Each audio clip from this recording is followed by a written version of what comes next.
Bharatiya Janata party का चुनावी agenda religious है। आप बेरोजगार हो जाएं, आपको रोटी खाने को न मिले, सर्दियां आ गई हैं, आप पे कपड़े ना हो, सर्दियों में बच्चों के जूते ना हो, या नौकरी नहीं है, बिजली नहीं आ रही है, सड़कों पे जानवर घूम रहे हैं, अस्पतालों में दवाई और इलाज का इंतजाम नहीं है, कैंसर जैसी बीमारी से गरीब बर्बाद हो रहा है, उन्हें कोई परवाह नहीं है। दुनिया के दूसरे देशों से तेल आ रहा है, हमारी सरसों खेत में खड़ी है, सरसों का रेट नहीं मिल रहा किसान को, उन्हें कोई परवाह नहीं है। लेकिन उनका रिलीजियस एजेंडा रहे और रिलीजियस एजेंडा पे ही चुनाव लड़ते हैं। मैं जनता से अपील करूंगा कि जो बुनियादी सवाल है उनका जवाब भारतीय जनता पार्टी उन समस्याओं का समाधान नहीं ढूंढ पाई है। लेकिन ये ऐसे पहले पीएम होंगे आज ये गए मतलब पहली बार आए, दूसरी बार है। अरे क्या बात कर रहे हो, कौन पहली बार कौन दूसरी बार? हमारी तो जिंदगी गुजर गई जाते जाते वहाँ। कोई पीएम अरे हमारा तो बचपन से जा रहे, कम से कम ये भी तो कहो ना कि कोई बचपन से गया वहाँ पर। ऐसे बहुत सारे लोग होंगे इसमें, इस जिले में, जो हर महीने जाते होंगे गोवर्धन पर्वत के परिक्रमा करने। हम ऐसे लोगों को जानते हैं जो बचपन से जा रहे हैं वहाँ पे। खबर क्या हो, जो बचपन से जा रहे हैं, खबर ये है कि पहली बार आ रहे, खबर ये हो कि जो बचपन से जा रहे थे, खबर उनकी हो। 2024 से पहले आए 1000 करोड़ का कॉरिडोर की बात कही है, और वहाँ की वृंदावन की जो स्थानीय लोग हैं उनका कहना है कि कान्हा जो हमारी सभ्यता, हमारे तन और शरीर से जुड़े हुए, इनको ही बिल्कुल नस्ल नाबूद करने पर तुले हुए हैं। हेरिटेज और एस्थेटिक और जो सदियों से हमारे पूर्वजों ने जो विरासत में हमें चीजें दी हैं, विरासत कैसे बचे और हेरिटेज कैसे बचे। कोई भी डेवलपमेंट हो, लेकिन विरासत में जो चीजें मिली हैं उनको सजोया कैसे जाए, उनका संरक्षण कैसे जाए, उस दिशा में काम होना चाहिए।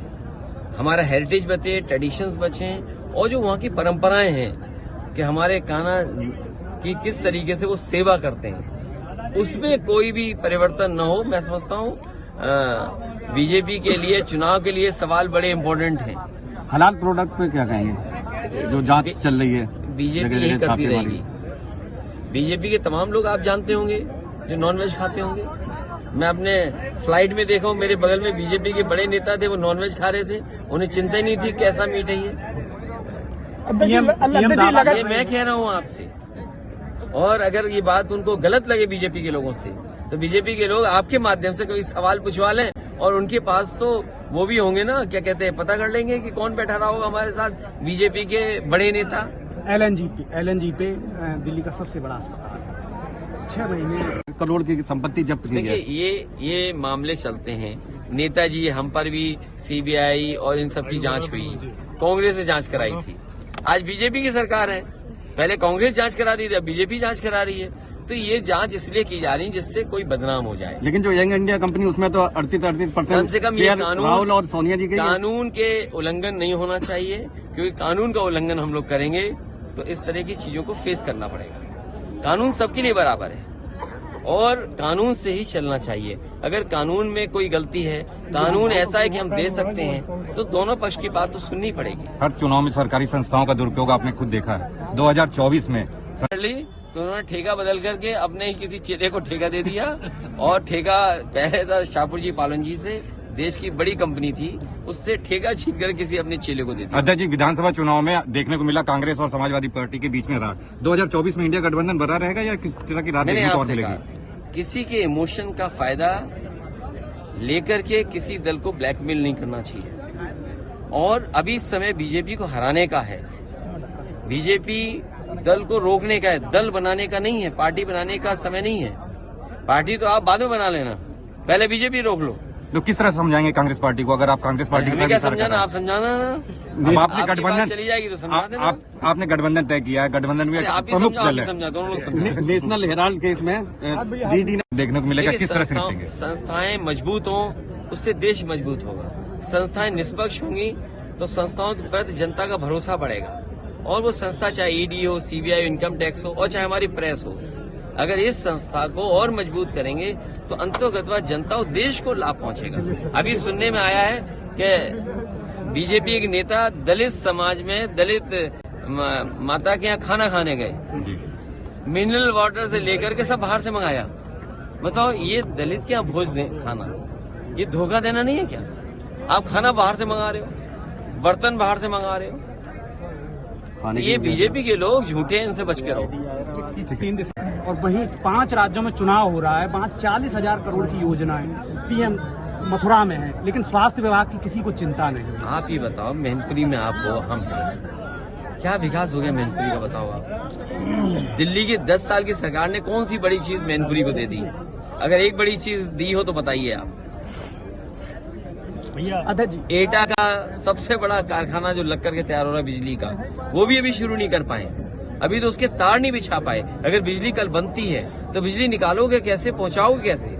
इसके लिए क्या इंतजाम किया है? Thermal plant. और सच्चाई ये है कि गरीब के लिए एक भी जिला अस्पताल सरकार ने नहीं बनाया जहां पर गरीब को इलाज मिल जाए। और जिस जगह हम लोग खड़े हैं, एक किसान सबसे पहले मंच पे आए, उन्होंने कहा कि यहाँ का जो पशु अस्पताल है 6 महीने से यहाँ डॉक्टर नहीं है। तो जितनी चिंता इन्हें पशुओं की, जानवरों की है, क्या उनकी देखभाल के लिए इनकी पास चिंता नहीं है? सीएम का गोरखपुर आईपीडी जो है ड्यूटी से लौट रहे थे और तो आए दिन सरकार को ऐसे दरोगा जी को 1 करोड़ रुपए देने चाहिए, हालांकि उनके परिवार के सदस्य को नौकरी मिलेगी। जब मुख्यमंत्री जी के ऑफिस में उनके ही ओएसडी की जान गई है जानवर के टकराने से, पुलिस के तमाम लोगों की जान गई है, आम जनता की जान गई है। पहले कोई दिन नहीं जा रहा जिस दिन जान न जा रही हो। तो सरकार को सोचना चाहिए, 1000 करोड़ रुपए खर्च कर रहे हैं आप, उत्तर प्रदेश में गरीबों को सांड से नहीं बचा पा रहे हैं, किसान को सांड से नहीं बचा पा रहे हैं, बच्चे घबराए हुए हैं कि स्कूल कैसे जाएं, सांड सड़कों पे दिखाई दे रहे हैं। और कई बार तो सांड खुले घूम रहे हैं आजाद, और जैसे ही रात होती है पूरी सड़क घेर लेते हैं वो लोग। क्या आप निकलोगे कहां से? तो ट्रैफिक का इंतजाम भी देखते हैं और रात में सड़क की सुरक्षा भी करते हैं ये जानवर। कम से कम मुख्यमंत्री जी को जागना चाहिए। अध्यक्ष जी, विधानसभा की चुनाव में मध्य प्रदेश में आप और नहीं आए, वो छुट्टी कर ली उन्होंने। अध्यक्ष जी, आर्मी के 2 जवान, जो एक आगरा का भी है रहने वाला। देखिए, अगर जो शहीद हुए हैं और गाड़ी नीचे करो प्रवीण भाई, जिस तरह से कश्मीर और सीमा पर समय समय पर ये सूचना मिलती है कि फौज के और हमारे सेंट्रल फोर्सेस के लोगों को शहीद होना पड़ रहा है, सीमाएं सुरक्षित हों और ऐसी घटनाएं न हो दोबारा। लेकिन अगर हम आंकड़े देखें तो जब से भारतीय जनता पार्टी की सरकार बनी है, पिछले 10 साल में शहीदों की संख्या बढ़ी है। तो जो लोग ये कहते थे कि भारतीय जनता पार्टी की सरकार आने पर सीमाएं सुरक्षित होंगी, आतंकवादी घटनाएं नहीं होंगी, हमारे देश की सिक्योरिटी से कोई समझौता नहीं होगा, तो जो सरकार देश की सिक्योरिटी को लेकर के और देश की सीमाओं की रक्षा को लेकर के इतनी बड़ी बड़ी बात की हो, तो आखिरकार किस कारण हमारे जवानों की, हमारे अधिकारियों की जान जा रही है, वो शहीद हो रहे हैं? आखिरकार क्या वजह है? तो ये सरकार को बताना चाहिए। और जितनी सुरक्षा, जितनी रक्षा विभाग को बजट मिलता है, मैं समझता हूँ सरकार ने बजट भी ज्यादा दिया। और कई चुनावों में प्रधानमंत्री जी ने जो आर्टिकल हटाए हैं, जिन वजह से उन्हें लगता था कि आतंकवाद बढ़ रहा है, लेकिन अब तो वो कानून भी नहीं है। उसकी वजह क्या है कि आज भी सबसे ज्यादा शहीद हो रहे हैं सीमाओं पर, कश्मीर में शहीद हो रहे हैं, मैनपुरी में अखिलेश और मथुरा में जीवन कांग्रेस से लड़ते रहे और आप लगातार इनसे जुड़े रहे, लेकिन दिल से जुड़े। इन्होंने हमेशा धोखे की पटकथा लिखी है और अभी लगातार देखिए, समाजवादियों का पहला संकल्प ये है कि बीजेपी हटे। बीजेपी उत्तर प्रदेश से हटेगी तो देश से हटेगी। समाजवादियों का संकल्प है कि बीजेपी हटे, उत्तर प्रदेश से हटेगी तो देश से हटेगी। और मैंने कई बार ये कहा है कि 2014 में उत्तर प्रदेश से बीजेपी आई थी, 2024 में उत्तर प्रदेश से बीजेपी जाएगी। और दूसरे दल अपना दल न बनाएं, उन्हें बीजेपी हराने की रणनीति बनानी चाहिए, उन्हें अपना दल बनाने की रणनीति नहीं बनानी चाहिए, क्योंकि समय कम है। आज नवंबर में हम खड़े हैं, कुछ दिनों बाद दिसंबर शुरू हो जाएगा। उनके बीजेपी के आयोजनों की तारीख आ गई है और चुनाव की तारीख भी आ जाएगी। तो इसलिए जो जमीन पर है उसका साथ देना चाहिए अगर बीजेपी को हराना चाहते हैं। तो हराने के लिए अपने दल न बनाएं, पहले बीजेपी को हराने की रणनीति बननी चाहिए। समाजवादी पार्टी ऐसी कोई भी रणनीति होगी जिससे बीजेपी को रोका जा सके, उस रणनीति के साथ समाजवादी पार्टी है। मैनपुरी से डिम्पल जी के या तो कंगना रनौत या हेमा मालिनी को उतार सकती है अरे बीजेपी। कितनी अच्छा चुनाव होगा। सोचो हमारे पत्रकार साथी अगर ऐसा हो जाए तो कितना अच्छा चुनाव होगा। अच्छा, इतना शानदार चुनाव होगा कि बीजेपी को वोट ढूंढने पड़ेंगे कि वोट कहाँ मिलेंगे। अध्यक्ष जी, और देखने वाले तो आएंगे ना लोग। भीड़ तो जुटेगी। अध्यक्ष जी, नहीं देखिए, ये अगर ये सवाल तुम्हारा है, केवल हमारा मत चलाना।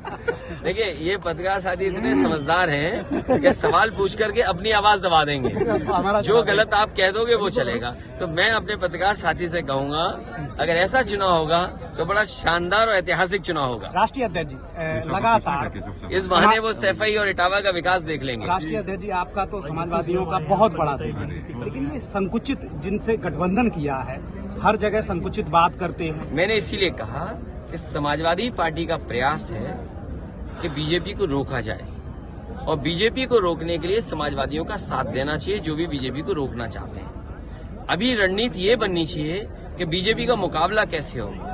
इस बात के लिए चर्चा नहीं होनी चाहिए उनका दल कैसे बने। कुछ लोग दल बनाना चाहते हैं, हम बीजेपी रोकना चाहते हैं। ये जनता समझती है, और किसी के भी इमोशन से किसी भी दल को ब्लैकमेल नहीं करना चाहिए। कुछ दल हैं किसी के इमोशन का लाभ उठा करके ब्लैकमेल करना चाहते हैं। हमें उम्मीद है ऐसे दल नहीं बनाएंगे अपना, पहले बीजेपी को रोकेंगे। अन्ना जानवर एक बहुत बड़ी समस्या है मैनपुरी के। वो गोरखपुर लिंक जो 6,000 करोड़ का बन रहा है वो अभी तक नहीं बन पाया। अध्यक्ष जी, लगातार बीजेपी आरोप लगा रही है कि स्वामी प्रसाद मौर्य सनातन धर्म को लेकर के बयान देते हैं, लेकिन समाजवादी पार्टी के राष्ट्रीय अध्यक्ष या किसी भी पार्टी के नेता ने उन्हें मना नहीं किया। इसमें कहीं ना कहीं राष्ट्रीय अध्यक्ष का हाथ है, इसलिए अभी तक कोई कार्रवाई नहीं की गई। फिल इन द गैप होता है ना, फिल इन द ब्लैंक्स। तो कई नेताओं को ये रखा जाता है, बीजेपी रखती है, पहले फिल इन द बैक करते रहो। तो ये सवाल कोई सवाल नहीं है, सवाल बेरोजगारी का है, महंगाई का है, विकास हो नहीं हो। आप लोग क्यों हाईलाइट करते हैं? अगर कोई बात ऐसी कही गई है तो जिम्मेदारी आपकी भी तो बनती है, आप भी तो सनातनी होंगे। अगर आप सनातनी हो तो कम से कम गांधी जी का कहना मानो ना, बुरे को देखो नहीं, बुरे को कहो मत, बुरे को सुनो नहीं। तो आप क्यों ऐसा करते हो? अभी हाल ही में आप गांधी जी की बात नहीं मानते हो। अभी हाल ही में कैबिनेट मंत्री ने बयान दिया है, उन्होंने कहा है कि हमारे लिए राम मंदिर का एजेंडा हमेशा रहा है और आगे भी चुनाव में रहेगा। तो कोई ये नई बात नहीं है, पूरे देश जानता है ये बात। देखिए ये जो सवाल उठाए जा रहे हैं सब जानते हैं, लेकिन उससे महत्वपूर्ण सवाल ये है कि अग्निवीर जैसी व्यवस्था आप टेम्परेरी कर रहे हो। आपका जवान शहीद हो रहा है, अधिकारी शहीद हो रहा है, क्या आप टेम्परेरी एक नौजवान से उम्मीद करते हो कि रक्षा वही कर पाएगा? और फिर एक टैंक चलाने में या और जो नए तरह के आर्म्स आ गए, इक्विपमेंट्स हैं या डिफेंस के जो चीजें हैं, चलाने में कितना समय लगता है, सीखने में समय लगता है। जब तक सीखोगे तब तक तुम्हें घर भेज देंगे। तो क्या फायदा हुआ आपका अग्निवीर का? टैंक चलाने में 10 साल लगते हैं टैंक चलाना। जब तक टैंक चलाना सीखोगे तब तक तुम अपनी बैलगाड़ी गांव में चला रहे होगे।